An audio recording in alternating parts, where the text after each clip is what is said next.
No, pero yo por eso planteaba, perdón, estamos en el aire, estamos al aire. Eh, Estaba teniendo acá una conversación. ¿Cómo les va?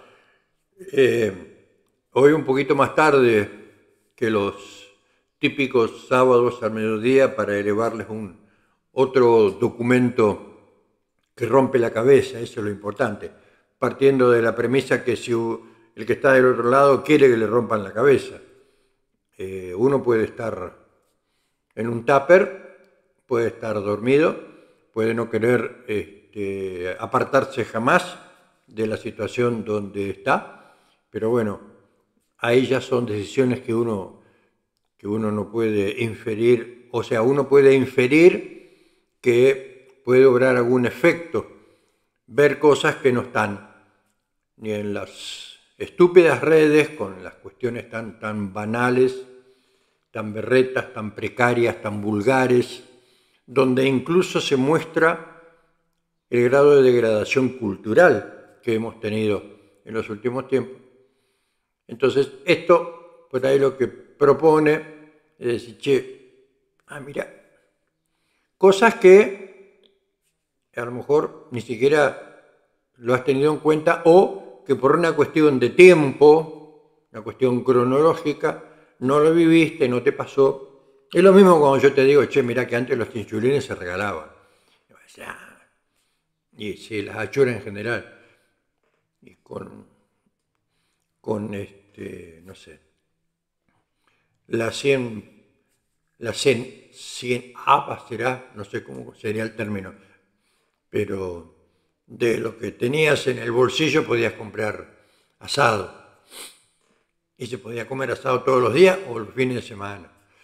Un mundo que vos no conociste, o que sí conociste, extrañás. Y que, bueno, hay que hacerse cargo, no solamente por Milei, sino por todo lo anterior. Todo lo anterior. ¿Sí? Los golpes, las cuestiones cíclicas, económicas, políticas. La degradación viene de hace mucho tiempo. En esta oportunidad, la segunda parte de un documental que recorrió el mundo por el impacto,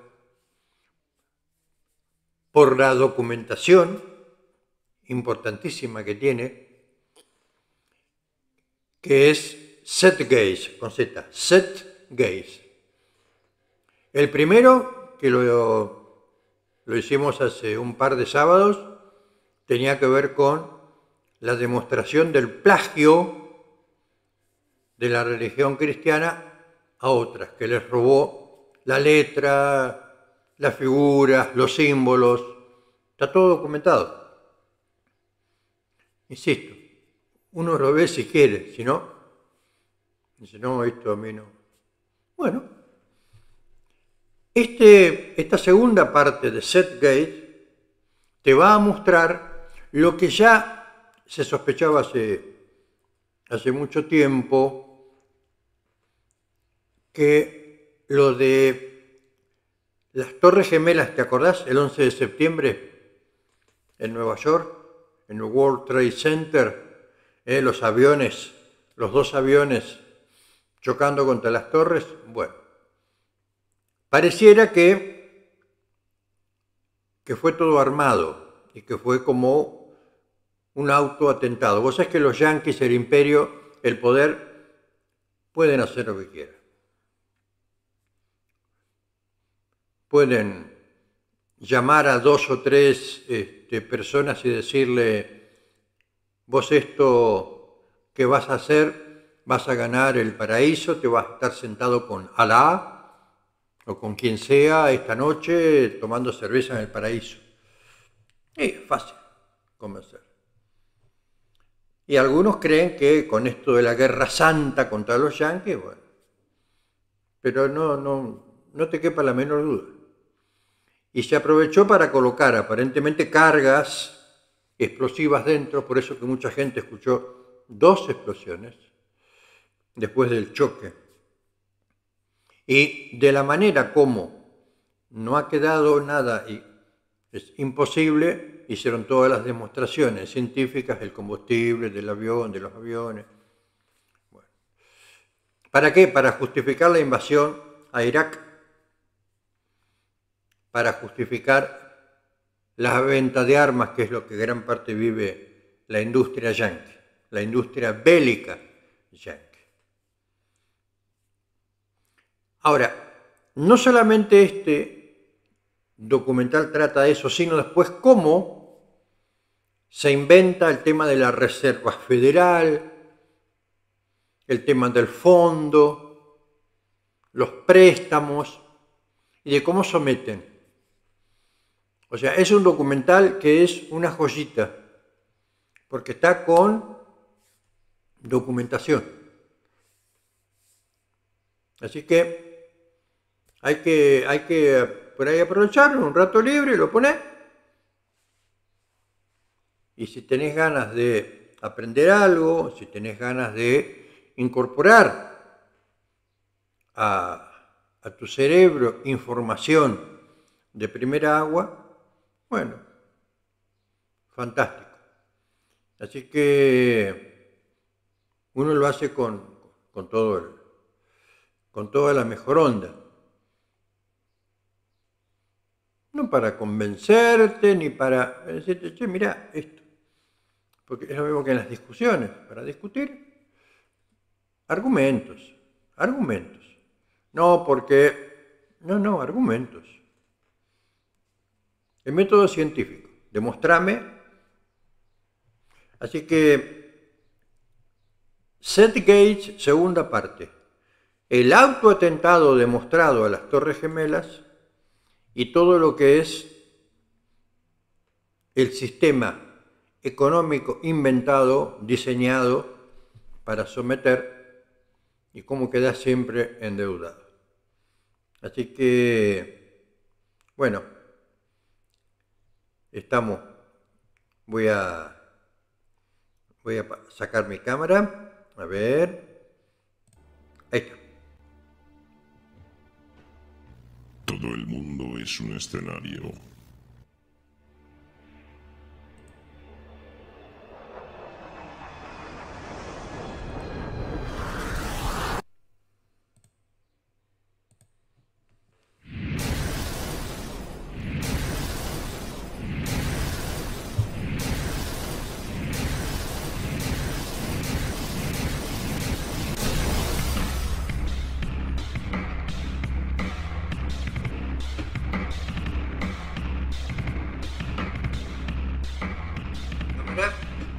Como si un equipo de demolición lo hubiera volado. Como cuando se demole un edificio viejo, como cuando un edificio viejo está siendo dinamitado a propósito y volado. Cualquiera que alguna vez ha visto un edificio siendo demolido a propósito sabe que si uno va a hacer esto, tiene que llegar hasta la subinfraestructura del edificio para poder demolerlo. La forma en que esta estructura está colapsando es algo que fue planeado. No es accidental que la primera torre haya colapsado y la segunda torre haya colapsado de la misma forma. ¿Cómo lograron esto? No lo sabemos. El edificio se transformó en polvo. No encuentras un escritorio, una silla, no encuentras un teléfono, una computadora.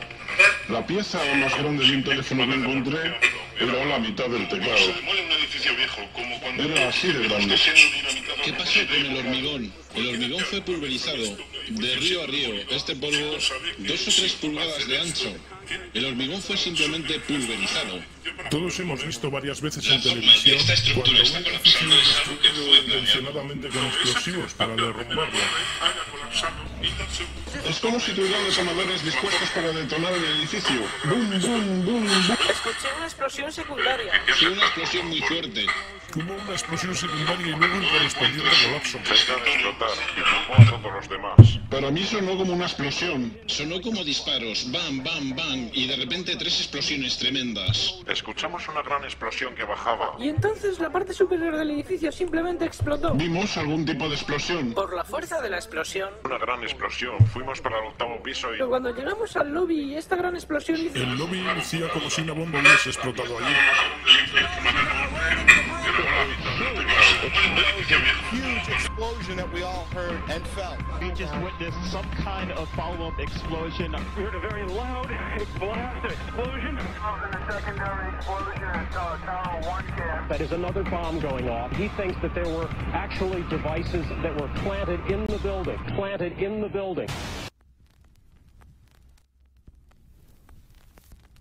El mito del 11S.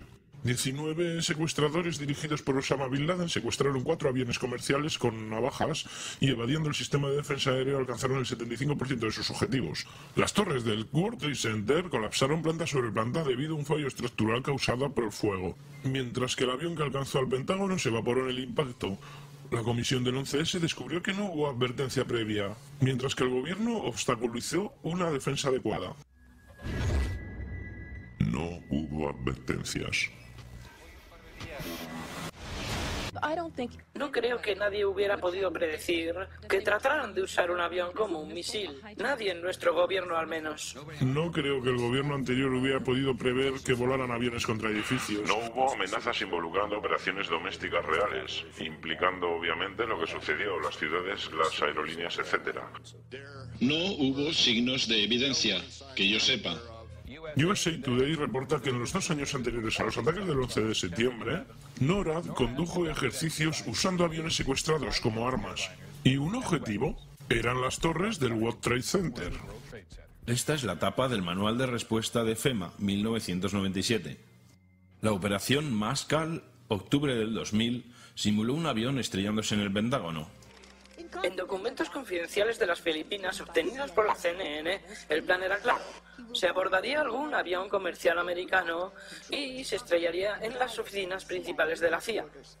Otros edificios que fueron objetivos, el Pentágono y el World Trade Center. George Tenet decía que la seguridad y el contraterrorismo estaban titilando en rojo.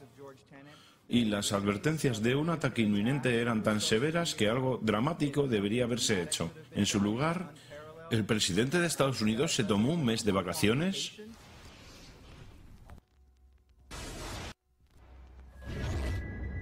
...19 secuestradores. Mahmoud Ahmed, la cabeza de la inteligencia pakistaní ISI, le pidió a Omar Sheikh que transfiera $100.000 a Mohammed Atta, quien era el secuestrador jefe. El secuestrador Mohammed Atta recibió transferencias vía Pakistán. El hombre que le manda el dinero se cree que fue Ahmed Omar Sheikh. Omar Sheikh admitió que estaba respaldado por los servicios de inteligencia de Pakistán, el ISI. Nunca se investigó por qué el general Ahmad ordenó que se enviaran $100.000 a Mohammed Atta. En la mañana del 11 de septiembre, oficiales del gobierno estaban desayunando con el general Ahmad en Washington. La comisión del 11S consideró la financiación de los ataques como de poco significado práctico en su reporte oficial. Si nos han dicho que 4 o 5 de los supuestos secuestradores estaban en cada uno de los vuelos, sus nombres deberían haber estado en las listas de pasajeros. Pero las listas que fueron publicadas no contenían ni los nombres de los supuestos secuestradores ni ningún nombre árabe. Sabemos que los que supuestamente fueron los secuestradores tenían sus casas, coches, tarjetas de crédito pagadas por el gobierno de USA. En realidad eran agentes. La evidencia fue también aparentemente planeada. El pasaporte de uno de los secuestradores fue supuestamente encontrado entre los escombros. Pasa a través de la bola de fuego, a través del lado del avión, y luego cae hasta el suelo sin ningún rasguño. Durante 6 meses reportaron que tenían este pasaporte. ¡Ey, lo tenemos! ¡Tenemos la prueba! Y entonces el tipo aparece y estaba todavía vivo. Varios de estos hombres están todavía vivos. No lo podía creer cuando el FBI me puso en su lista. Dieron mi nombre y mi fecha de nacimiento, pero no soy un suicida. Estoy aquí, estoy vivo. No tengo ni idea de cómo pilotar un avión. Al menos 6 de los secuestradores están aún vivos. El FBI, hasta día de hoy, no ha corregido su lista. No hay ninguna evidencia que conecte ninguno de los secuestradores vivos o muertos con Osama Bin Laden. Osama Bin Laden. Por supuesto, estamos detrás de Saddam Hussein, quiero decir, Bin Laden. Enero de 2001. La administración Bush ordena al FBI y a las agencias de inteligencia que detengan las investigaciones relacionadas con la familia Bin Laden, incluyendo a los parientes de Osama, que vivían, adivinen dónde, en Falls Church, Virginia, vecinos de la central de la CIA. Cuando él ya era el criminal más buscado en USA, según se dice, estuvo 2 semanas en un hospital americano en Dubái. Fue tratado por un doctor americano y lo visitó un agente local de la CIA. No hemos visto ninguna pequeña evidencia que conecte a Osama Bin Laden directamente con la planificación del 11S. Este fracaso en la provisión de pruebas luego se dijo que fue innecesario porque Bin Laden, en un vídeo encontrado supuestamente en Afganistán, admitió su responsabilidad por los ataques. Esta confesión es ahora citada como prueba, pero el hombre del vídeo tiene la piel más oscura, pómulos más grandes y nariz más ancha que Osama Bin Laden en todos estos vídeos. Otra vez parece que tenemos una evidencia planeada. En 1976, el hermano mayor de Osama, Salem Bin Laden, contrató a un hombre en Texas con el nombre de Jim Bath para manejar todas las inversiones de la familia Bin Laden en los Estados Unidos. Jim Bath también resulta ser casi un viejo amigo o antiguo piloto de la Guardia Nacional con George Bush.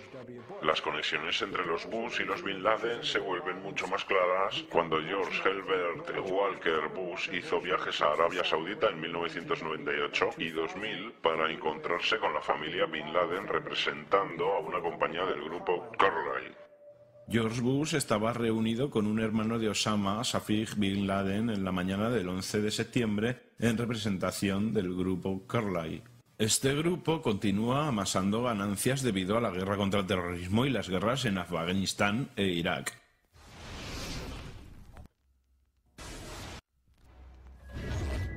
El Pentágono. ¿Cómo puede alguien volar un avión de 60 toneladas, 38 metros de ancho y 13 metros de alto a través de este camino de obstáculos? Antes de chocar con el Pentágono, realizó un giro de 270 grados hacia abajo en espiral y, sin embargo, Honey Han Ho era conocido por ser un terrible piloto que no podía volar ni siquiera un avión pequeño. Uno de los empleados de la escuela de vuelo dijo que a él no le importaba el hecho de que no pudiera aprobar el curso. Me sorprende que haya podido volar hasta el Pentágono. No podía volar en absoluto. No hay asientos, no hay cuerpos, no hay equipaje, solo ladrillos y piedra caliza. La explicación oficial es que el intenso calor del combustible vaporizó por completo el avión. El vuelo 77 tenía 2 motores Rolls-Royce de 6 toneladas cada uno. Es científicamente imposible que estas toneladas de acero y titanio fueran vaporizadas por el combustible del avión. Nos han dicho que los cuerpos pudieron ser identificados, ya sea por sus huellas o por su ADN. ¿Qué clase de fuego puede haber evaporado aluminio y acero templado y sin embargo dejar intactos restos humanos? De mi inspección de cerca, digo que no hay evidencia que un avión haya impactado en ningún lugar cercano al Pentágono. Y como dije, los restos que se pueden ver son lo suficientemente pequeños como para ser levantados con la mano. Poco después del ataque, agentes del gobierno recogieron escombros y se los llevaron. Después, todo el área fue cubierta con polvo y grava, de modo que la poca evidencia forense que hubiera quedado fue cubierta.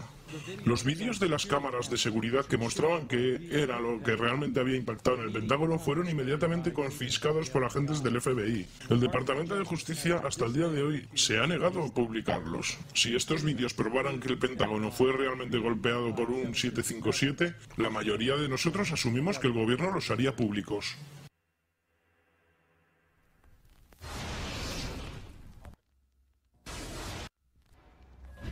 Shanksville. Parece como si no hubiera nada allí, excepto un hoyo en el suelo.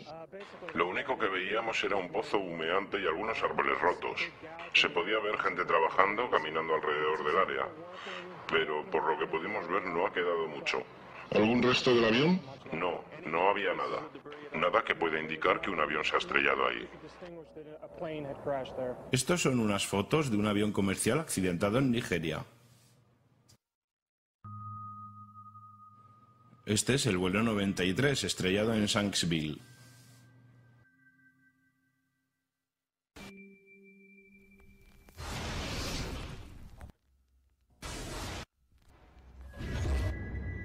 Las torres del World Trade Center. De acuerdo con la teoría, el fuego, aunque no derritió el acero, Lo calentó lo suficiente para causar que los pisos debilitados por los choques de los aviones se soltaran de las columnas de acero, lo que causó una reacción en cadena. Lo que esperarías ver con esa teoría, que es la teoría oficial, sería una montaña de pisos apilados unos encima de otros, y en el medio un grupo de columnas del núcleo todavía en pie. El núcleo de las Torres Gemelas consistía en 47 gruesas columnas de acero. Si los pisos se hubieran soltado de ellas, las columnas todavía estarían en pie unos 300 metros hacia el cielo. Los aviones no cortaron todas las columnas centrales. Diseñamos los edificios para soportar un impacto de un Boeing 707 chocando en el edificio en cualquier punto.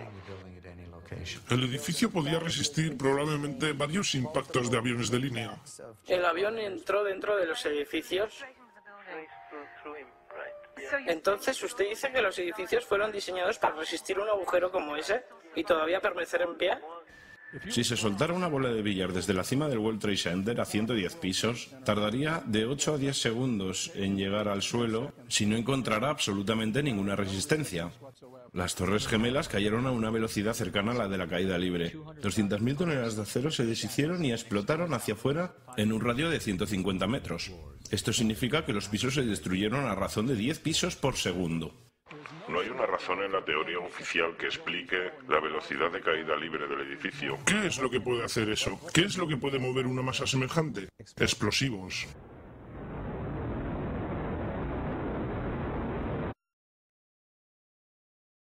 ...47 enormes columnas de acero interconectadas.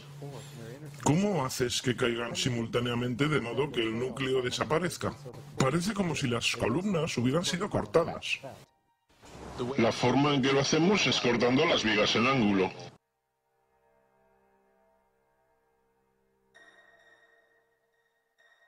Así estaban las columnas del núcleo después del colapso. Nótese la forma del corte y el metal derretido. Comencé a pensar en el metal derretido. En los 3 edificios, en los escombros de ambas torres, en las áreas del subsuelo, en el edificio 7, están esos montones de metal derretido. 6 semanas después del colapso fueron documentadas zonas calientes a 1100 grados entre los escombros. Esos son 260 grados más que lo que el combustible aéreo puede dar. Bajas y ves acero derretido, deslizándose por los rieles, como si estuvieses en una fundición, como lava, un volcán. El acero derretido fue encontrado hasta 5 semanas después, cuando los escombros estaban siendo quitados. También fue encontrado el World Trade Center 7. Entonces buscó en los reportes oficiales. ¿Qué dicen del metal derretido? No dicen nada. Esperen un minuto. Esto es una evidencia importante. ¿De dónde vino? La termita es tan caliente que simplemente corta el acero. Acero estructural, por ejemplo, como un cuchillo corta mantequilla. Los productos son hierro derretido y óxido de aluminio que se expele como polvo. ¿Ven esas nubes de polvo? Se pueden imaginar cuando se juntan esos químicos a gran escala. Un análisis microscópico de electrones del metal derretido en el acero y las microesferas ricas en hierro encontradas en el polvo encontró restos exactos del compuesto explosivo termita. Termita es una marca patentada que se usa en la industria de la demolición. Montones de metal derretido bajaban más torres y luego de su colapso bajo el edificio 7. Pero el edificio 7 ni siquiera fue golpeado por un avión. Parte del problema es que la gente no sabe mucho sobre el edificio 7, debido al extraordinario secreto que rodea su colapso. Este es un rascacielos de 47 pisos. Este edificio cayó a las 17:25. No fue golpeado por un avión. Este edificio solo tenía incendios en 2 o 3 pisos y fue derrumbado por lo que sabemos que fue una demolición controlada. Justo como una demolición controlada, se hundió en el medio. El edificio simplemente se fue directamente hacia abajo, casi en caída libre. Primero vuelan una de las columnas centrales para que el edificio se caiga por sí mismo. El edificio 7 tuvo la clásica falla.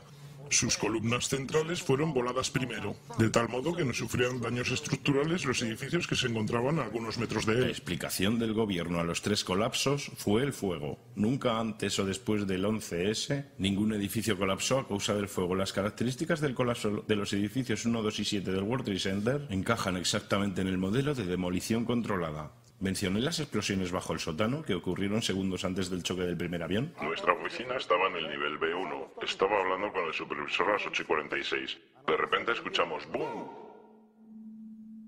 Una explosión tan fuerte que nos levantó. Y vino desde el sótano, entre los niveles B2 y B3. Y antes de decir nada, escuchamos ¡boom!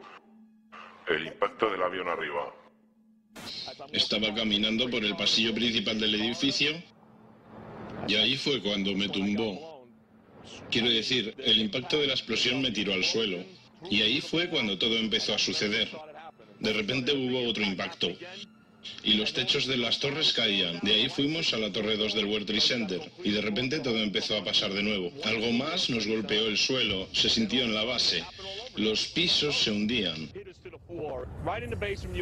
Todo lo que estaba sucediendo, conozco gente que murió en el sótano, conozco gente que se quebró las piernas en el sótano, gente que pasó por cirugía reconstructiva porque las paredes le golpearon en la cara.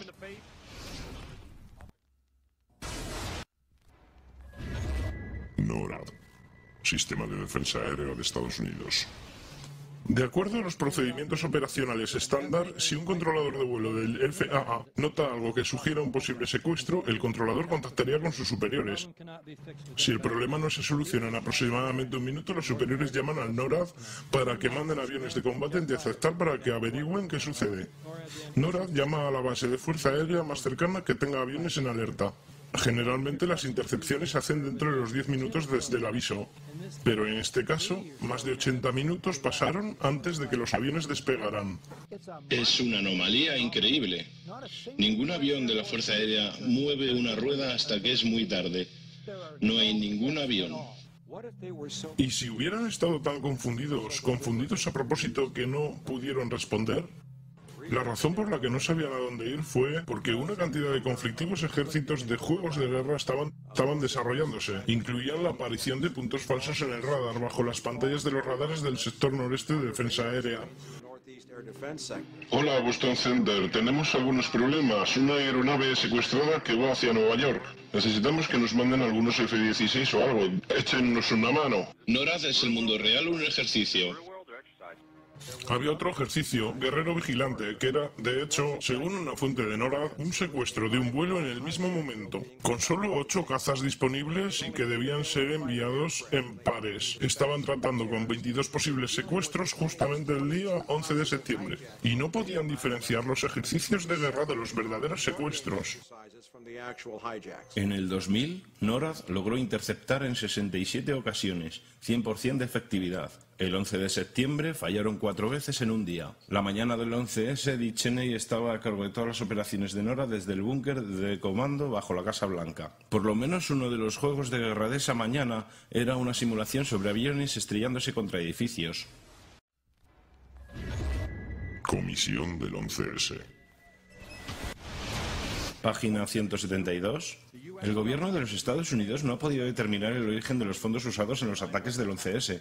En definitiva, la cuestión es de poco significado práctico. Las autoridades no pudieron encontrar la fuente de los fondos. Y entonces surge la más increíble y deshonesta declaración. En definitiva, la cuestión es de poca importancia.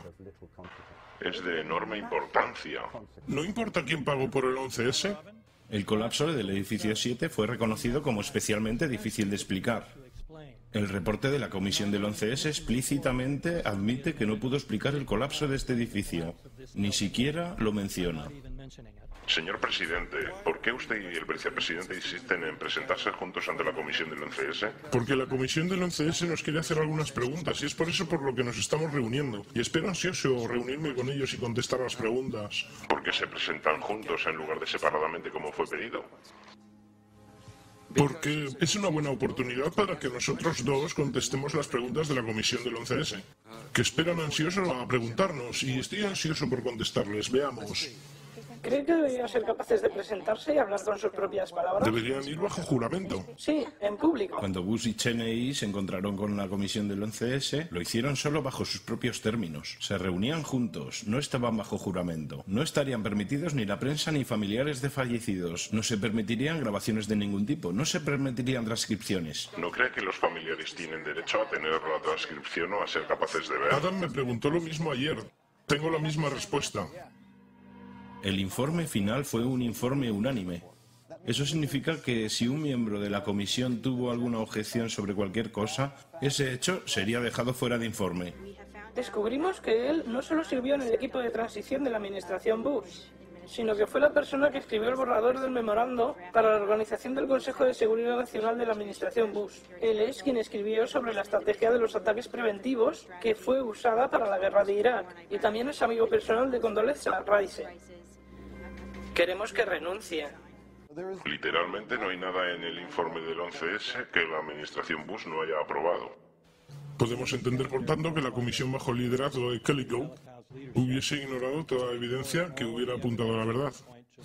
Que el 11S fue una operación de bandera falsa y que permitió la autorización de doctrinas y fondos necesarios para un nuevo nivel de movilización imperial.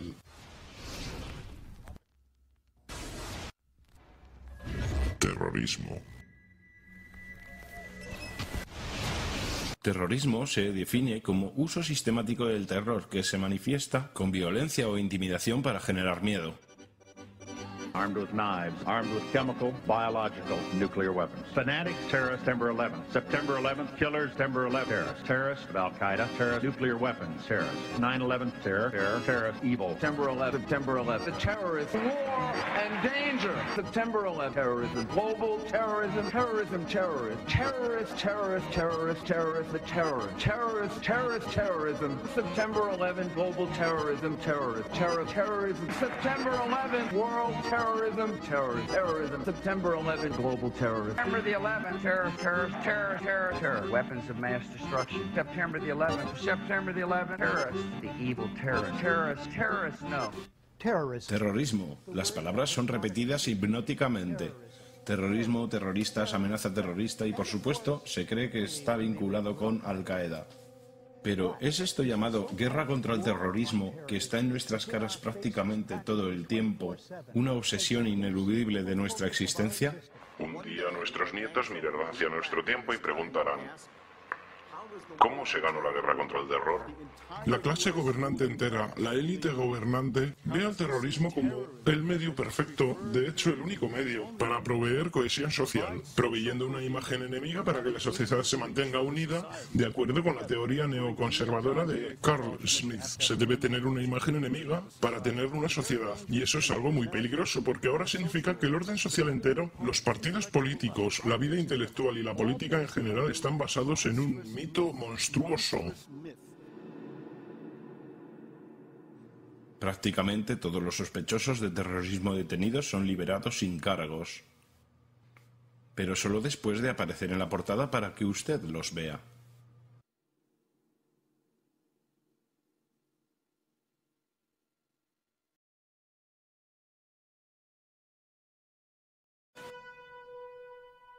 Terrorismo. Técnica utilizada por los gobiernos para manipular la opinión pública con el fin de promover una agenda. Mira lo que la CIA ha hecho en este país. Lo que nos han hecho es increíble.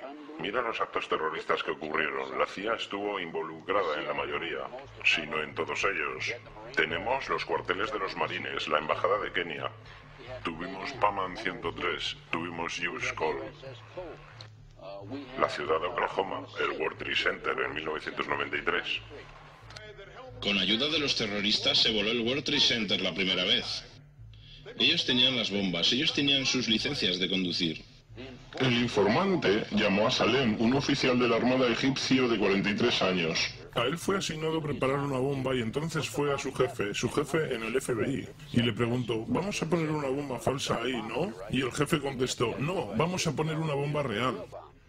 El FBI fue el que llevó a cabo el ataque del World Trade Center en 1993. Contrataron a Edmund Salem y le pagaron $1 millón.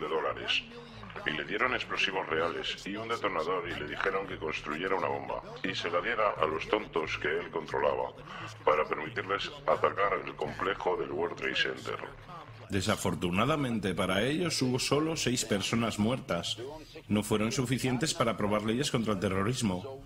Entonces lo que sucedió es que 2 años después, en abril de 95, fue el edificio Murrah de la ciudad de Oklahoma. 168 muertos. Un año después, las leyes antiterroristas fueron aprobadas, las cuales eliminaban muchos de nuestros derechos constitucionales y libertades civiles.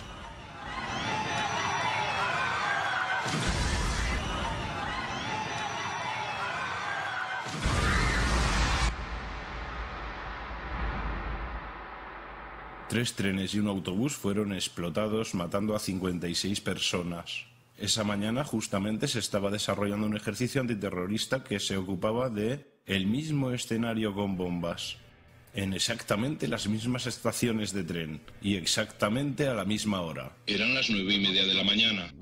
Estábamos, de hecho, ejecutando un ejercicio para una compañía de unas 1000 personas en Londres, basado en bombas simultáneas que explotarían precisamente en las estaciones afectadas. Todavía tengo los pelos de punta.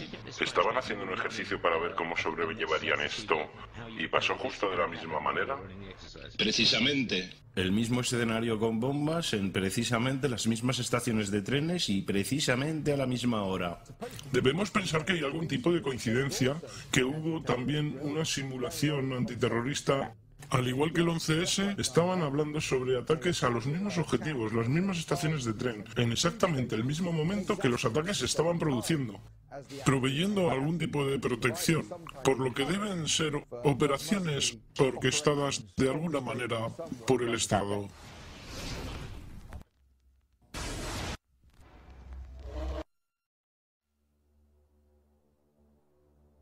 La verdad del 11S.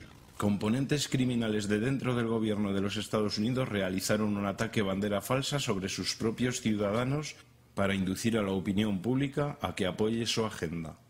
Han estado haciendo esto por años. 11S fue un trabajo interno. Estoy horrorizado de la cantidad de gente en este país que no piensa. Se supone que tenemos que entender que hay un tipo árabe allá en las montañas que financió el ataque más elaborado a este país. ¿Piensan realmente que unas personas metidas en una cueva pudieron ser capaces de detener al NORAD? ¿Piensan realmente que unas personas en una cueva fueron capaces de hacer que todo esto sucediera? Cuando pienso en cuántos americanos han sido asesinados en Nueva York, y creyendo como creo que esto fue planeado, esta es una operación que los nazis utilizaron una y otra vez. América ha sido engañada una vez más. No hace falta decirles que las cosas están mal. Todo el mundo sabe que están mal.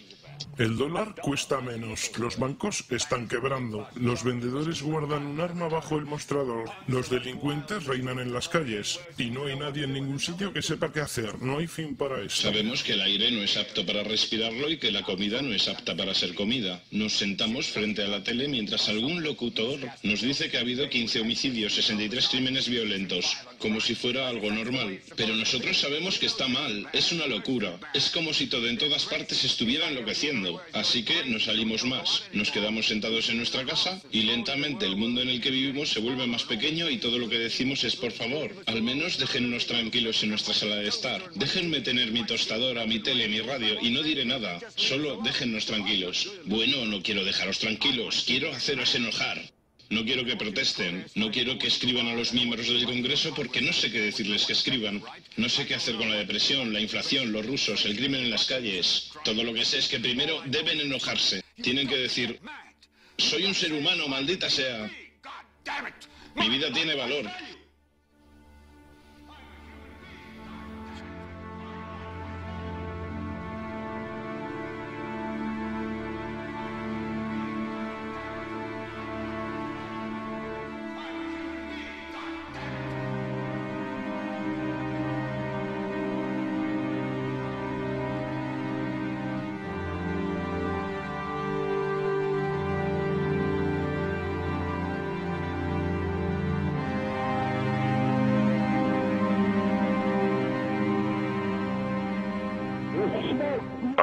es terrible. 105, Torre 2. Es realmente horrible, es negro, árido. Mi esposa piensa que estoy bien. Llamé y dije que estaba dejando el edificio. Estaba bien y entonces ¡bang! 3 de nosotros, 2 ventanas rotas.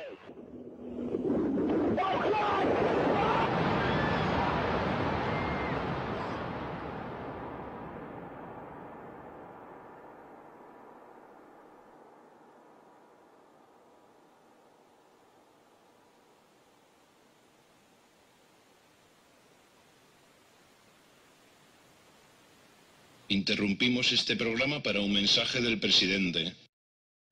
Señoras y señores, la propia palabra secreto es repugnante en una sociedad libre y abierta.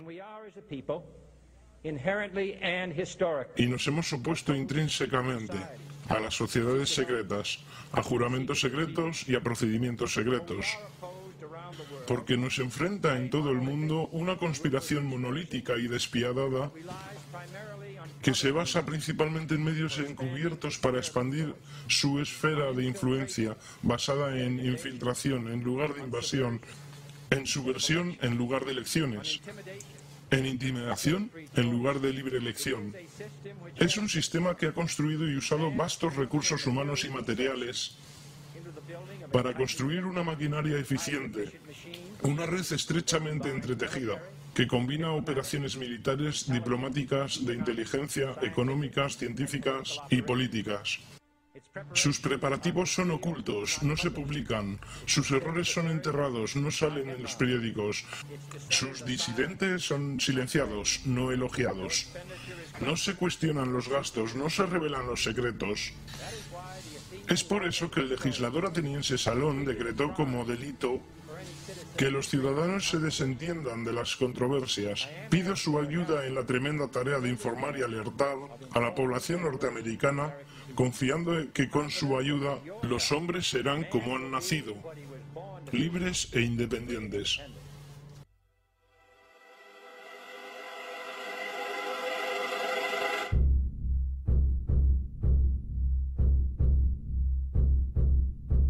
No prestes atención a los hombres detrás de la cortina.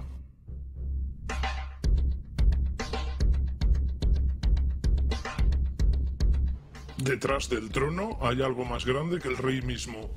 El mundo está gobernado por personajes muy distintos de lo que imaginan los que no están detrás de la escena. La verdad es que un grupo de los grandes centros financieros es dueño del gobierno desde los días de Andrew Jackson. En 1775, la Guerra Americana Revolucionaria comenzó cuando las colonias americanas buscaron separarse de Inglaterra y su monarquía de opresión. Aunque hubo muchas razones para la revolución, una en particular sobresale como causa primordial. El rey George III de Inglaterra prohibió la moneda sin interés e independiente que las colonias estaban produciendo y usando, forzándolos a pedir dinero del Banco Central de Inglaterra con interés, inmediatamente poniendo a las colonias en deuda. Y como luego dijo Benjamin Franklin, la negativa del rey George III de permitir a las colonias operar un sistema monetario honesto que liberaría al hombre ordinario de las palancas de los manipuladores de dinero fue probablemente la causa primordial de la revolución. En 1783 América ganó su independencia de Inglaterra. Sin embargo, su batalla en contra del concepto del Banco Central y los hombres corruptos y llenos de avaricia asociados a él acababa de comenzar. ¿Qué es un banco central? Se trata de una institución que produce la moneda de una nación entera. Basados en el precedente histórico, existen dos poderes específicos, intrínsecos en la práctica del Banco Central: el control de las tasas de interés y el control del suministro de dinero o inflación. El Banco Central no solo provee dinero a la economía de un gobierno, se lo presta con interés. Entonces, aumentando o disminuyendo el suministro de dinero, el Banco Central regula el valor de la moneda emitida. Es crucial entender que la estructura entera de este sistema puede producir una sola cosa a largo plazo: deuda. No hace falta pensar mucho para entender esta estafa. Cada dólar producido por el Banco Central es prestado con interés. Esto significa que cada dólar producido es realmente un dólar, más un cierto porcentaje de deuda basado en este dólar. Y como el Banco Central tiene un monopolio sobre la producción de la moneda del país entero, y ellos prestan cada dólar, con deuda inmediata asociada a él, ¿de dónde sale el dinero para pagar esta deuda? Solo puede venir nuevamente del Banco Central. Lo que significa que el Banco Central tiene que incrementar constantemente su suministro de dinero para temporalmente cubrir la deuda pendiente creada. Y puesto que este nuevo dinero es también prestado con interés, crea más deuda. El resultado final de este sistema, sin duda, es la esclavitud, porque es imposible para el gobierno y para el público salir algún día de esta deuda autogenerada. Los padres fundadores del país son bien conscientes de ello. Creo que las instituciones bancarias son más peligrosas que un ejército.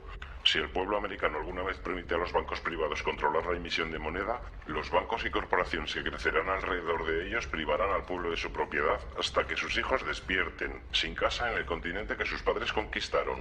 Si quieren seguir siendo esclavos de los banqueros y pagar por el costo de su propia esclavitud, permítanles continuar creando el dinero y controlando el crédito de la nación.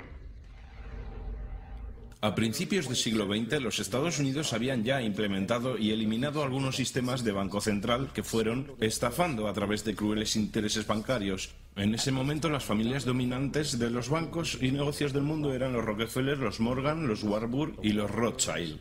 A principios del siglo intentaron instalar una vez más leyes para crear otro banco central.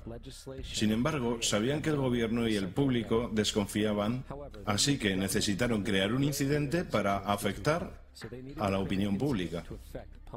Así, J.P. Morgan, conocido públicamente como un conocedor financiero de la época, aprovechó su influencia masiva publicando rumores de que un banco prominente de Nueva York era insolvente o había quebrado. Morgan sabía que esto causaría histeria masiva y que a la vez afectaría a otros bancos, y así fue. El público, temiendo perder sus depósitos, comenzó masivamente a retirar su dinero y, consecuentemente, los bancos fueron forzados a reclamar sus préstamos, obligando a vender sus productos, y así comenzó una espiral de quiebras, reposesiones y desorden. Poniendo las piezas en orden unos años más tarde, Freddie Callen, de la revista Life, escribió: «Los intereses de Morgan tomaron ventaja para precipitar el pánico en 1907, guiándolo astutamente mientras sucedía. Sin consciencia del fraude, el pánico de 1907 tuvo una investigación parlamentaria del Congreso, dirigida por el senador Nelson, quien tenía lazos íntimos con los monopolios bancarios, y luego formó parte de la familia Rockefeller por casamiento. La comisión, dirigida por Nelson Aldrich, aconsejó que debería crear un banco central para evitar que un pánico como el de 1907 volviera a repetirse. Esta fue la chispa que los banqueros internacionales necesitaban para iniciar su plan. En 1910 hubo una reunión secreta en la propiedad de Morgan en Jekyll Island, en las costas de Georgia. Ahí fue donde se escribió la ley del Banco Central, llamada Acta de la Reserva Federal. Fue escrita por banqueros, no legisladores. La reunión fue tan secreta, tan oculta al conocimiento del gobierno o el público, que las 10 personas que formaron parte camuflaron sus nombres cuando salieron de la isla. Después de elaborar esta ley, fue entregada a su promotor político, Nelson Aldrich, para introducirla en el Congreso. Y en 1913, con fuerte patrocinio político de parte de los banqueros, Woodrow Wilson fue presidente, habiendo ya aceptado firmar el Acta de la Reserva Federal a cambio de apoyo en su campaña. 2 días antes de Navidad, cuando la mayor parte del Congreso estaba en casa con sus familias, el acta fue votada positivamente. Wilson a su vez lo hizo ley. Años después, Wilson escribió arrepentido: «Nuestra gran nación industrial está controlada por un sistema de crédito. Nuestro sistema de crédito está concentrado en manos privadas. El crecimiento de la nación y por consiguiente de todas nuestras actividades está en manos de unos pocos hombres quienes, por motivos de sus propias limitaciones, congelan, frenan y destruyen la genuina libertad económica. Nos hemos transformado en uno de los peor gobernados, uno de los más completamente controlados y dominados de los gobiernos del mundo civilizado. Ya no hay gobierno de libre opinión, ya no hay gobierno de convicciones y de voto de la mayoría, sino un gobierno de la opinión y coacción de un pequeño grupo de hombres dominantes». El congresista Lois McFadden también expresó la verdad después de la aprobación de la ley. Un sistema bancario mundial está siendo preparado aquí, un superestado de banqueros internacionales que actúan conjuntamente para esclavizar al mundo en pos de su propio placer. El Banco Central ha usurpado al gobierno. Al público se le dijo que el sistema de reserva federal era un estabilizador económico y que la inflación y la crisis económica serán algo del pasado. Como muestra la historia, nada está más lejos de la verdad. El hecho es que los banqueros internacionales ahora tienen una máquina ajustada para expandir sus ambiciones personales. Por ejemplo, entre los años 14 y 19 la Fed incrementó el suministro de dinero a casi un 100% traducido en grandes préstamos a los bancos pequeños. Ahora, en 1920, la Fed retiró porcentajes masivos de suministro de dinero, forzando así a los bancos menores a cancelar su enorme cantidad de préstamos, y como en 1907 hubo crisis bancarias, quiebras y el subsiguiente colapso, más de 5.400 bancos competitivos fuera de la Fed colapsaron. Esto consolidó aún más el monopolio de un pequeño grupo de banqueros internacionales. Al tanto de este crimen, el congresista Lindbergh se puso de pie y dijo en 1921: Bajo el Acta de la Reserva Federal, los pánicos son creados científicamente.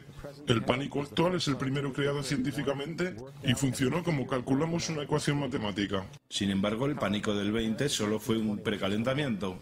Del 21 al 29, la Fed otra vez incrementó el suministro de dinero, otra vez resultando en grandes préstamos al público y a los bancos.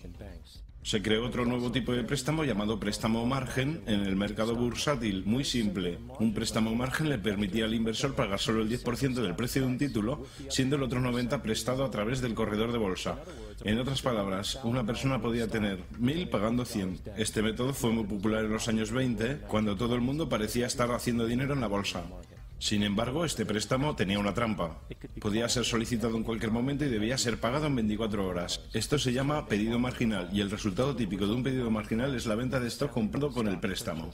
Entonces, unos meses antes de octubre del 29, Rockefeller, Bernard Baruch y otros conocedores silenciosamente se retiraron de la bolsa, y el 24 de octubre del 19, los financistas de New York, quienes entregaron los préstamos marginales, empezaron a pedirlos en masa. Esto provocó una venta masiva en el mercado, puesto que todos debían cubrir sus préstamos marginales, y por consiguiente disparó una crisis masiva de bancos por la misma razón. Colapsaron 16.000 bancos y habilitaron a los banqueros internacionales conspiradores a no solo comprar los bancos rivales con descuentos, sino también a comprar corporaciones completas por centavos de dólar. El robo más grande de la historia americana. Pero esto no acaba aquí.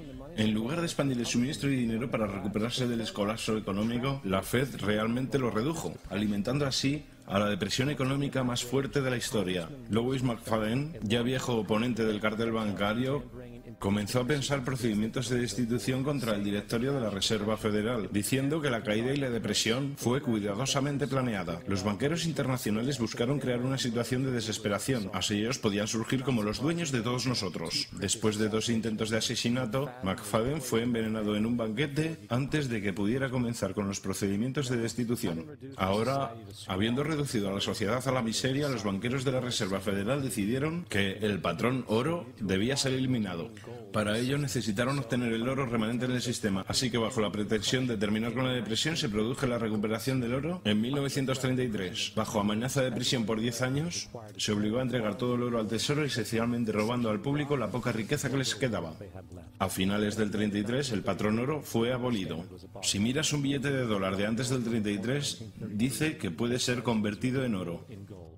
Si miras un billete de dólar actual, dice que es moneda de curso legal, lo cual significa que está respaldado por absolutamente nada. Lo único que le da valor a nuestro dinero es cuánto hay en circulación.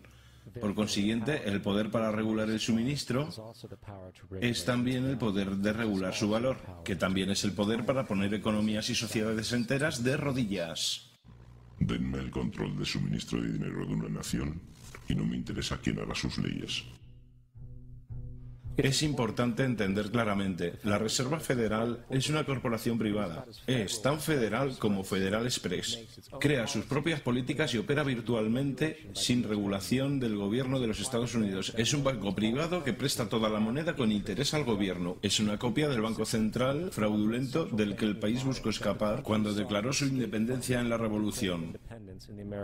Volviendo a 1913, el Acta de Reserva Federal no fue la única ley anticonstitucional que se mandó al Congreso.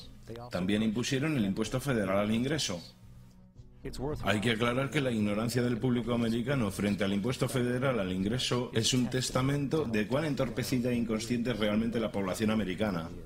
El impuesto federal al ingreso es completamente anticonstitucional porque es un impuesto directo y no igualitario. Todos los impuestos directos deben de ser igualitarios para ser legales. Segundo, el número requerido de estados para ratificar la enmienda para permitir el impuesto federal al ingreso no fue alcanzado nunca. Esto ha llegado a ser citado en juicios, incluso en casos modernos. Tercero, hoy aproximadamente el 35% del ingreso promedio de un trabajador se le quita a través de este impuesto. Esto significa que trabajas 4 meses al año para cumplir con esta obligación impositiva. Este dinero sirve para pagar el interés de la moneda producida por el Banco Fraudulento de la Reserva Federal, un sistema que no debe existir. El dinero que generas durante 4 meses al año va literalmente a los bolsillos de los banqueros internacionales, dueños del banco privado de la Reserva Federal. Y cuarto, aún con la afirmación fraudulenta del gobierno sobre la legalidad del impuesto al ingreso, no existe literalmente ningún estatuto ni ley en existencia que le requiera a usted pagar este impuesto. Realmente esperaba que por supuesto hubiera una ley que pudiera señalar en el libro de leyes que requiera que presentes el retorno del impuesto. Estuve en un punto donde se puede encontrar el estatuto que claramente haga a una persona culpable, al menos no a mí y a la mayor parte de la gente que conozco. Así que no tuve más remedio que renunciar. Basado en la investigación que hice durante el año 2000 y que aún estoy haciendo, no he encontrado esa ley. Le he preguntado al Congreso, a un montón de gente, le he preguntado al comisionado de Hacienda. Y no pueden contestar, porque si contestan el pueblo americano sabrá que todo esto es un fraude. No he presentado un impuesto federal de ingresos desde que renuncié. No he presentado un retorno de impuestos desde 1999. El impuesto al ingreso es nada menos que la esclavización del país entero. Ahora, con el control de la economía y el robo perpetuo de riqueza, es solo un lado del cubo de Rubik que los banqueros tienen en sus manos. La próxima herramienta para ganancia y control es la guerra. Desde el origen de la Reserva Federal en 1913, un número de grandes y pequeñas guerras han comenzado. Las 3 más pronunciadas son la Primera Guerra Mundial, la Segunda Guerra Mundial y Vietnam. En 1914 las guerras europeas empezaron centradas alrededor de Inglaterra y Alemania. El pueblo americano no quería saber nada de la guerra y el presidente Wilson públicamente declaró la neutralidad. Sin embargo, bajo la superficie, la administración americana buscaba alguna excusa para poder entrar en la guerra. En una notoria observación hecha por el secretario de Estado William Jennings, los grandes intereses bancarios estaban profundamente interesados en la guerra mundial debido a las oportunidades de grandes ganancias. Es importante entender que lo más lucrativo que puede ocurrir a los banqueros internacionales es la guerra, porque obliga a un país a pedir aún más dinero del Banco de la Reserva Federal con interés. El asesor principal y mentor de Wilson era el coronel Edward House, un hombre de conexiones íntimas con los banqueros internacionales que querían entrar en la guerra. En una conversación documentada entre el coronel House, asesor de Wilson, y Sir Edward Grey, canciller de Inglaterra, sobre cómo hacer entrar a América en la guerra, Grey preguntó, ¿qué harían los americanos si los alemanes hundieran un crucero con pasajeros americanos a bordo? House respondió, creo que una llamada de indignación barrería a los Estados Unidos y sería suficiente para llevarnos a la guerra. Así que el 7 de mayo de 1915, bajo esencialmente sugerencia de Grey, un barco llamado Lusitania fue enviado intencionadamente a aguas controladas por Alemania, donde se sabía que había barcos militares alemanes. Y como es de esperarse, submarinos alemanes torpedearon la nave, haciendo explotar municiones almacenadas, matando a 1.200 personas. Para entender mejor la naturaleza intencional de esta conspiración, la embajada alemana de hecho colocó avisos en New York Times. Dijeron a la gente que si abordaban el Lusitania lo hicieran a su propio riesgo, porque pasaría navegando de América a Alemania a través de la zona de guerra y se arriesgaba a ser destruido. De hecho, y como fue anticipado, el hundimiento de Lusitania causó una ola de ira entre la población americana y América entró en la guerra poco después. La Primera Guerra Mundial causó 323.000 muertes americanas. Rockefeller ganó alrededor de $200 millones. Eso es alrededor de 3.000 millones actuales, sin mencionar que la guerra costó alrededor de $30.000 millones para los americanos. La mayor parte fue pedida al Banco de la Reserva Federal con interés, expandiendo aún más las ganancias de los banqueros internacionales. Segunda Guerra Mundial. El 7 de diciembre del 41, Japón atacó a la flota americana en Pearl Harbor, provocando nuestra entrada en la guerra. El presidente Roosevelt declaró que el ataque fue un día que viviría en la infamia. Un día de infamia seguramente, pero no por el supuesto ataque sorpresa sobre Pearl Harbor. Después de 60 años de información saliendo a la superficie, se ve claro que el ataque sobre Pearl Harbor fue deseado y provocado. Roosevelt, en cuya familia había banqueros desde el siglo XVIII, cuyo tío Frederick Estuvo en la Junta de la Reserva Federal original, estaba muy a favor de los intereses de los banqueros internacionales y el interés era entrar en la guerra. Y como ya hemos visto, nada es más beneficioso para los banqueros internacionales que la guerra. En una entrada del diario del secretario de guerra de Roosevelt, Henry Stinson, fechada el 25 de noviembre de 1941, documentó una conversación que tuvo con Roosevelt. La cuestión era qué maniobra haríamos para que hagan el primer disparo. Era deseable asegurarse que los japoneses fueran los que hicieran esto, para que no hubiera dudas de quiénes eran los agresores. En los meses que precedieron al ataque de Pearl Harbor, Roosevelt hizo lo posible para enfadar a los japoneses, mostrando una postura de agresión. Detuvo todas las importaciones japonesas de petróleo americano, congeló todos los bienes japoneses en los Estados Unidos, hizo préstamos públicos a la China nacionalista y entregó ayuda militar a los ingleses, ambos enemigos de Japón en la guerra, que dicho sea de paso viola las reglas de guerra internacionales. El 4 de diciembre, 3 días antes del ataque, la inteligencia australiana advirtió a Roosevelt sobre una fuerza de ataque japonés moviéndose hacia Pearl Harbor. Roosevelt la ignoró y, como fue deseado y permitido, el 7 de diciembre Japón atacó Pearl Harbor matando 2.400 soldados. Antes de Pearl Harbor, el 83% del público americano no quería tener nada que ver con la guerra. Después de Pearl Harbor, 1 millón de hombres se ofrecieron como voluntarios. Es importante destacar que las acciones de guerra de la Alemania nazi eran ampliamente apoyadas por dos organizaciones. Una de ellas se llamaba IG Farben, la cual produjo el 84% de los explosivos alemanes e incluso el Zyklon B, usado en los campos de concentración para matar a millones. Uno de los socios no conocidos de Farben fue la Standard Oil Company, propiedad de Rockefeller en América. De hecho, la fuerza alemana no podía operar sin un aditivo especial creado por esta compañía. El drástico bombardeo alemán de Londres, por ejemplo, fue posible por una venta de $20 millones en combustible a IG Farben por la Standard Oil Company de Rockefeller. Este es solo un pequeño ejemplo de cómo empresas americanas negociaban en ambos lados de la guerra mundial. Otra de las compañías traidoras que merece la pena nombrar es la Union Banking Corporation de New York. No solo financió numerosos aspectos del ascenso al poder de Hitler, junto con suministros durante la guerra, sino que también era un banco para lavar dinero nazi, lo que eventualmente se descubrió por tener dinero nazi en sus bóvedas. La Union Banking Corporation de Nueva York fue requisada por violación del acta de negociación con el enemigo. Adivina quién era el vicepresidente y director de Union Bank: Prescott Bush, el abuelo del presidente Bush y, por supuesto, el padre del presidente anterior. Ten esto en cuenta cuando consideres las condiciones morales y políticas de la familia Bush. Vietnam. La declaración oficial de guerra de los Estados Unidos a Vietnam del Norte en 1964 fue después de un supuesto incidente que involucraba destructores americanos siendo atacados por lanchas PT de Vietnam en el Golfo de Tonkin. Este llamado incidente del Golfo de Tonkin fue el pretexto catalítico para el despliegue masivo de tropas y guerra total.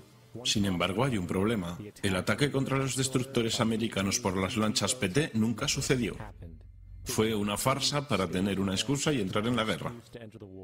El anterior secretario de Defensa, Robert McNamara, dijo años después que el incidente del Golfo de Tonkin fue un error, mientras muchos otros oficiales han hecho público que fue una farsa preparada, una completa mentira. Una vez en guerra, lo de siempre. En octubre de 1966, el presidente Lyndon Johnson levantó las restricciones comerciales sobre el bloque soviético, sabiendo muy bien que los rusos estaban suministrando hasta un 80% de las provisiones a los norvietnamitas. Consecuentemente, los intereses de Rockefeller financiaron fábricas en la Unión Soviética. Los rusos las usaron para fabricar equipamiento militar y enviarlo al norte de Vietnam.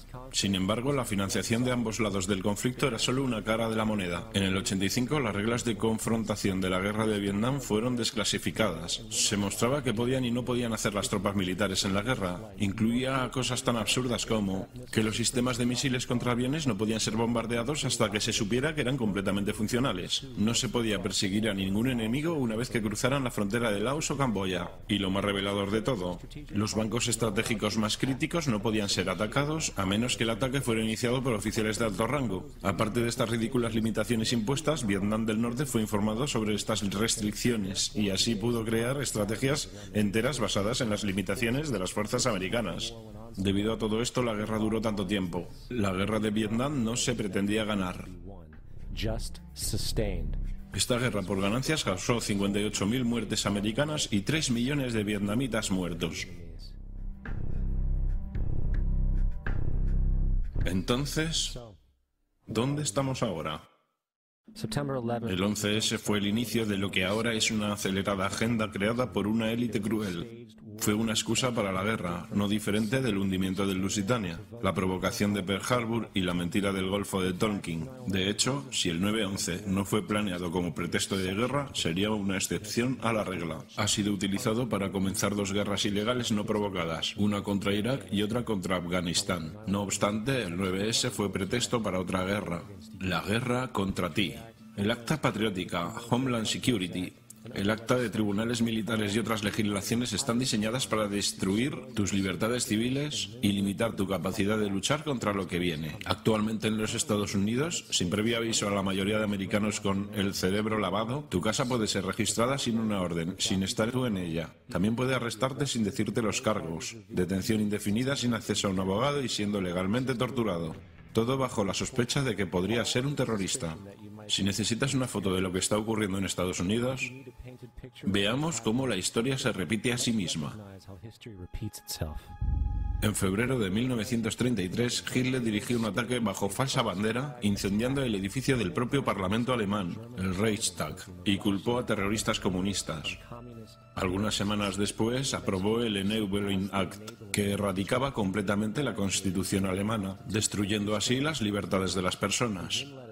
Esto permitió una serie de guerras preventivas, todas justificadas frente al pueblo alemán como necesarias para mantener la seguridad de la nación. Existe un mal que amenaza a cada hombre, mujer y niño de esta gran nación. Debemos tomar medidas que resguarden nuestra seguridad doméstica y protejan nuestra patria. George Bush o Adolf Hitler, mientras presentaba en sociedad a la Gestapo.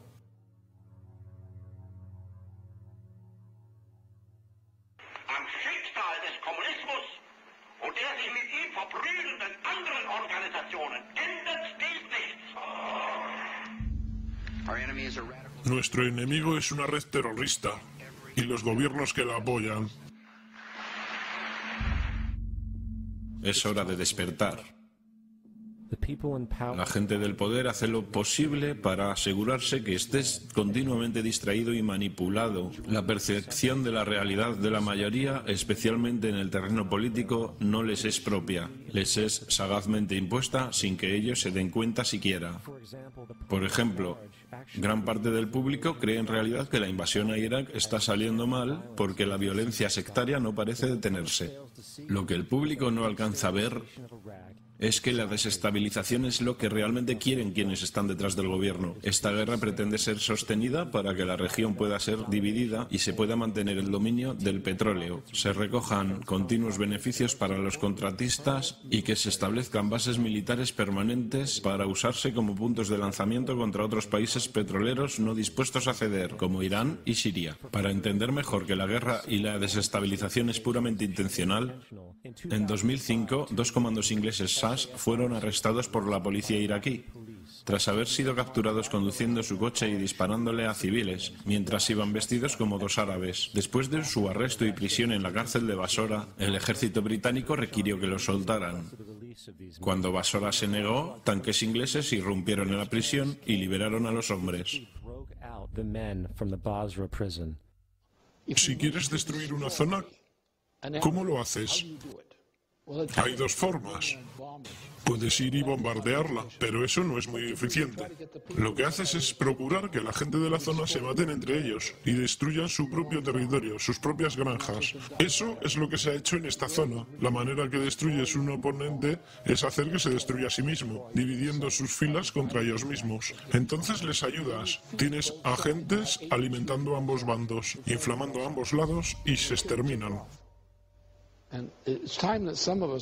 Ya es hora de que algunos de nosotros despertemos a esta realidad, que entendamos que la gente que trata de mantener imperios y crear imperios, lo hacen manipulando a la gente que tratan de conquistar.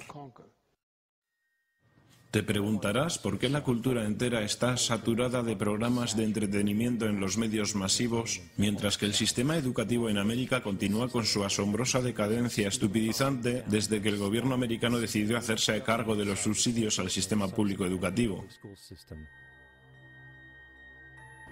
Tu gobierno consigue lo que paga. Cuando entendamos eso, entonces miraremos a las instituciones educativas financiadas por el gobierno y veremos el tipo de estudiante y tipo de educación que se está produciendo con estas escuelas financiadas por el gobierno. La lógica te dirá que si lo que sale de estas escuelas no está de acuerdo con lo que el Estado y el gobierno federal querían, entonces se debería cambiar. La idea es que el gobierno obtiene lo que pidió. No quieren que tus hijos sean educados. No quieren que pienses demasiado. Este es el porqué de la proliferación de entretenimientos, shows televisivos de masas, parques de diversiones, drogas, alcohol y todo tipo de distracciones para mantener la mente humana entretenida. Así no te metes en el camino de la gente importante por pensar demasiado. Mejor despierta y entiende que hay gente que está guiando tu vida. Y tú sin saberlo. Estamos en serios problemas, porque ustedes y otros 62 millones de americanos están escuchándome ahora mismo. Porque menos del 3% de ustedes leen libros. Porque menos del 15% de ustedes leen diarios. Porque la única verdad que conocen es lo que reciben a través de esta pantalla. Ahora mismo hay una generación entera que nunca conoció nada que no haya salido de esta pantalla. Esta pantalla es el Evangelio, la última revelación. Esta pantalla puede hacer quebrar presidentes, papas, primeros ministros. Esta pantalla es la fuerza más fantástica en este mundo sin Dios y tiembla si alguna vez cayera en manos de la gente equivocada. Y cuando la compañía más grande del mundo controla la más fantástica fuerza propagandística en este mundo sin Dios, ¿quién sabe qué mierda se venderá como si fuera verdad? Así que escúchenme, escúchenme. La televisión no es la verdad. La televisión es solo un parque de diversiones. Un circo, un carnaval, una tropa de acróbatas, viajeros, contadores de historias, bailarines, cantantes, malabaristas raros, domadores de leones, jugadores de fútbol. Estamos en un negocio de matar el aburrimiento, pero ustedes se sientan ahí día a día, noche a noche. Todas las edades, colores, creencias, somos todo lo que ustedes conocen. Están empezando a creer las ilusiones que estamos rodando aquí. Están empezando a pensar que esta pantalla es la realidad. Y que sus propias vidas son irreales. Ustedes hacen lo que esta pantalla les dice. Visten, comen y educan a sus hijos como la pantalla les dice. Esto es locura masiva. En el nombre de Dios, ustedes son lo real. Nosotros somos la ilusión. Lo último que los hombres de detrás de la cortina quieren es un público consciente e informado capaz de tener un pensamiento crítico. Por eso, un continuo y fraudulento modelo de sociedad es emitido vía religión, los medios masivos y el sistema educativo. Quieren mantenerte en una distraída burbuja inocente y la jugada les está saliendo rematadamente bien. En 2005 se hizo un acuerdo entre Canadá, México y Estados Unidos. Este acuerdo, sin haberse anunciado al público, sin ser regulado por el Congreso, fusiona a los Estados Unidos, Canadá y México en una sola entidad, borrando todas las fronteras. Se llama Unión Norteamericana. Quizá te preguntes por qué nunca has escuchado hablar de esto. De hecho, solo hay un periodista de las grandes cadenas que ha estado al tanto. Ha tenido el coraje de cubrir el asunto. La política de fronteras abiertas de la administración Bush y su decisión de ignorar la imposición de las leyes inmigratorias de este país es parte de un plan más amplio. El presidente Bush firmó un acuerdo formal que acabará con los Estados Unidos tal como los conocemos. Y dio ese paso sin aprobación del Congreso ni del pueblo de los Estados Unidos. Es un trato del que pocos han oído hablar. Fue hecho por muy poca gente en la cima, en beneficio de la clase inversora. Pero la gente de clase trabajadora, políticos de todo nuestro país, desde comunidades y ciudades, no saben nada sobre esto.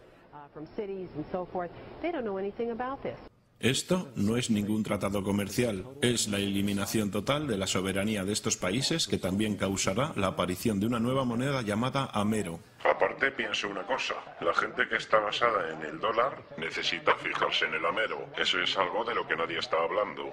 Creo que va a tener un gran impacto en la vida de todos en Estados Unidos, en Canadá y en México. El amero es la moneda propuesta para la comunidad norteamericana que está siendo desarrollada en este momento entre Canadá, los Estados Unidos y México para hacer una comunidad sin fronteras, muy similar a la Unión Europea. El dólar canadiense y el peso mexicano serán reemplazados por el amero. Para cumplir con este arreglo, la Constitución americana quedará obsoleta. Sería de esperar que una situación como esta estuviera en portada de los periódicos. Hasta que te das cuenta de que la gente que hay detrás del arreglo es la misma gente que está detrás de los medios masivos y que no te dicen lo que no debes saber. La Unión Norteamericana es el mismo concepto de la Unión Europea, la Unión Africana y pronto lo que será la Unión Asiática. Y la misma gente está detrás de todas ellas. Y cuando sea el momento, todas estas uniones mencionadas serán fusionadas, formando así las últimas etapas de un plan en el que estos hombres han estado trabajando los últimos 60 años. Un gobierno mundial. Tendremos un gobierno mundial, nos guste o no. La única pregunta es si el gobierno mundial será llevado a cabo por conquista o consenso. James Warburg. Estamos agradecidos con el Washington Post, el New York Times, Times Magazine y otras grandes publicaciones cuyos directores han asistido a nuestras reuniones y respetado sus promesas de discreción por casi 40 años. Hubiera sido imposible para nosotros el desarrollar nuestro plan para el mundo, sujetos a las luces de la publicidad durante esos años. Pero el mundo está más sofisticado y preparado para llegar al gobierno mundial. La soberanía supranacional de una élite intelectual y de banqueros mundiales es seguramente preferible a la autodeterminación nacional practicada en siglos pasados. David Rockefeller, Consejo de Relaciones Exteriores. Un banco, un ejército, un centro de poder. Y si hemos aprendido algo de la historia, es que el poder corrompe. Y el poder absoluto corrompe absolutamente. Este es Aaron Russo, un cineasta y antiguo político. A su lado, Nicholas Rockefeller, de la infame dinastía de banqueros y negocios de Rockefeller. Después de mantener una amistad con Nicholas Rockefeller, Aaron finalmente terminó la relación, horrorizado por lo que supo de los Rockefeller y sus ambiciones. Un día recibí una llamada de una abogada que conocía y me dijo: ¿te gustaría conocer a uno de los Rockefeller? Me encantaría, dije yo. Nos hicimos amigos y comenzó a revelarme un montón de cosas. Entonces una noche me dijo: va a ocurrir un suceso, Aaron. Y a partir de ahí vamos a ir a Afganistán. Así podremos poner tuberías desde el mar Caspio. Vamos a ir a Irak. Vamos a llevarnos el petróleo y establecer una base en Oriente Medio. Y vamos a ir a Venezuela y librarnos de ese Chávez. Las primeras dos se llevaron a cabo. La de Chávez no funcionó. Vas a ver a tipos buscando a gente que nunca van a encontrar.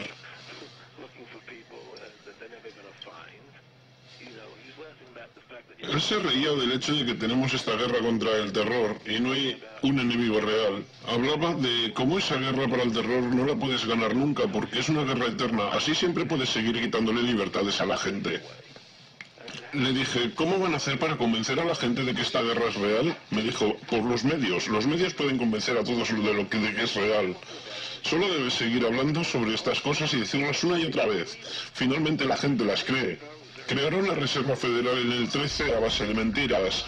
Crearon el 11S, que fue otra mentira. Con el 11S están librando una guerra contra el terror y después vas a Irak, que fue otra mentira. Y ahora van a ir a Irán. Es una cosa llevando a otra y a otra. Y yo preguntaba: ¿por qué hacéis esto? ¿Cuál es el objetivo? Tienes todo el dinero del mundo, tienes todo el poder. Están hiriendo gente. Eso no es bueno. Y él me contestaba: ¿por qué te preocupas por la gente? Cuídate a ti mismo y cuida a tu familia. Le dije: ¿pero cuál es el objetivo definitivo aquí? Me dijo: el objetivo final es ponerle un chip RFID a todo el mundo. Tener todo el dinero en esos chips y tener todo en esos chips. Y si alguien quiere protestar sobre lo que hacemos o ir en contra, entonces solo apagamos su chip. Eso es. Microchips. En 2005 el Congreso, bajo el pretexto del control inmigratorio y la llamada guerra contra el terrorismo, se aprobó el Acta de Identificación Real, bajo el cual se proyecta que en mayo de 2008 te será requerido llevar una tarjeta de identificación federal. Incluye un código de barras escaneable con tu información personal. Sin embargo, este código de barras es solo un paso intermedio, antes de que la tarjeta sea equipada con un módulo de seguimiento por RFID, que usará radiofrecuencia para seguir todos tus movimientos en este planeta. Si esto te suena extraño, debes saber que el chip de seguimiento por RFID ya se encuentra en todos los pasaportes americanos. El paso final es implementar el chip, el cual está ya instalado en personas bajo diferentes pretextos. Tenemos una familia de Florida que son pioneros en un nuevo mundo valiente. Han sido voluntarios para ser los primeros en ser implantados con dispositivos de identificación en sus cuerpos. Después del 9S estaba muy preocupada por la seguridad de mi familia. No me importaría tener algo implantado permanentemente en mi brazo que me identificara. Al final, todos estarán encerrados en una red monitoreada de control, donde cada acción que realices será documentada, y si te sales de la línea, apagarán tu chip. Y desde ese punto, cada aspecto de la sociedad girará alrededor de interacciones con estos chips. Esta es la imagen del futuro si abres los ojos para verla. Una economía mundial centralizada desde el movimiento. Y las transacciones de todos son monitorizadas. Todos los derechos eliminados. Y el aspecto más increíble, estos elementos totalitarios no serán impuestos sobre la gente los pedirá, ya que la manipulación de la sociedad a través de la generación del miedo y la división ha separado al ser humano de su sentido de poder y realidad. Un proceso que ha ocurrido durante siglos, sino milenios.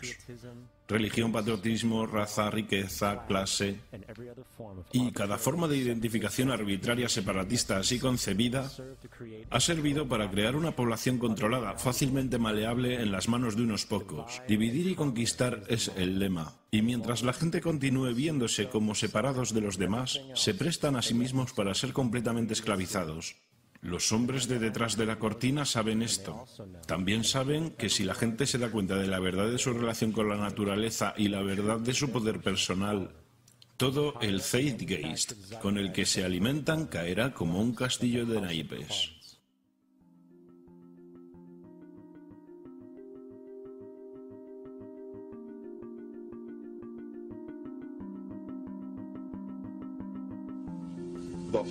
El sistema entero en el que vivimos nos enseña que no tenemos poder, que somos débiles, que la sociedad es mala y está llena de crimen y demás. Es todo una enorme mentira. Somos poderosos, hermosos, extraordinarios. No hay razón para que no entiendas quién somos en verdad, hacia dónde vamos. No hay razón para que las personas no alcancen todo su potencial. Somos seres increíblemente poderosos. Creo que pasé los 30 años primeros de mi vida intentando convertirme en algo. Quería ser bueno haciendo cosas. Quería ser bueno en tenis, en la escuela, en las notas, y todo lo veía desde esta perspectiva. No estoy bien de la manera que soy, pero si soy bueno haciendo cosas, me di cuenta que no entendí este juego bien, porque el juego era descubrir quién era yo.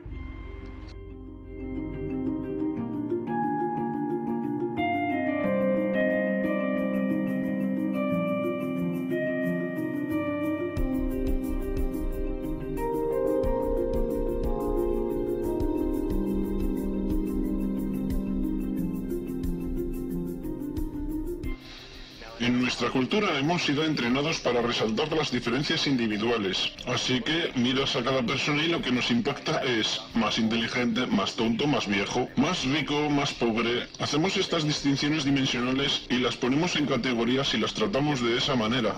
De esta forma vemos a los demás como separados de nosotros mismos. Vemos cómo son diferentes. Una de las características más dramáticas de la experiencia es estar con otra persona y de repente ver cómo se parece a ti, no cómo es diferente. Experimentar lo que es esencia en ti, que es esencia en mí, es de hecho lo mismo. Entendiendo que no hay otro, es todo uno. Yo no nací siendo un ser rico y acomodado. Nací siendo un ser humano. Entonces aprendí esta historia de quién soy, si soy bueno o malo, resolutivo o no. Todo esto se aprende durante el camino. Cuando el poder del amor prevalezca sobre el amor al poder, el mundo conocerá la paz.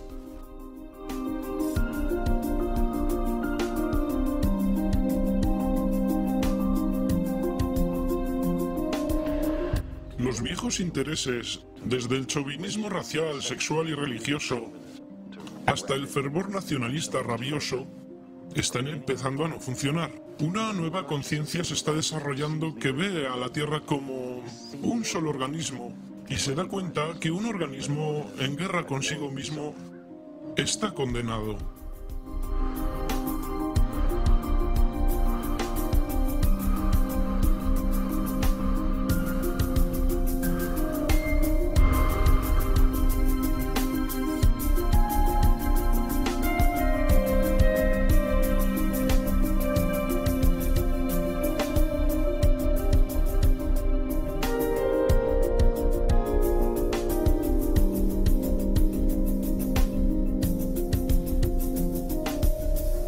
Bill Hicks solía terminar sus discursos con esto. La vida es como un paseo por una atracción de un parque de atracciones.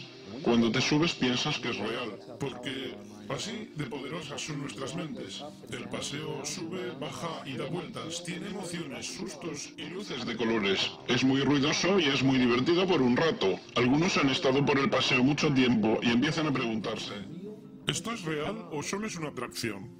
Y otra gente ha recordado y nos ha dicho: hey, no te preocupes, no temas, porque esto es solo un paseo. Y hemos matado a esas personas. ¡Cállenlo! Que tengo mucho invertido en este paseo, cállenlo.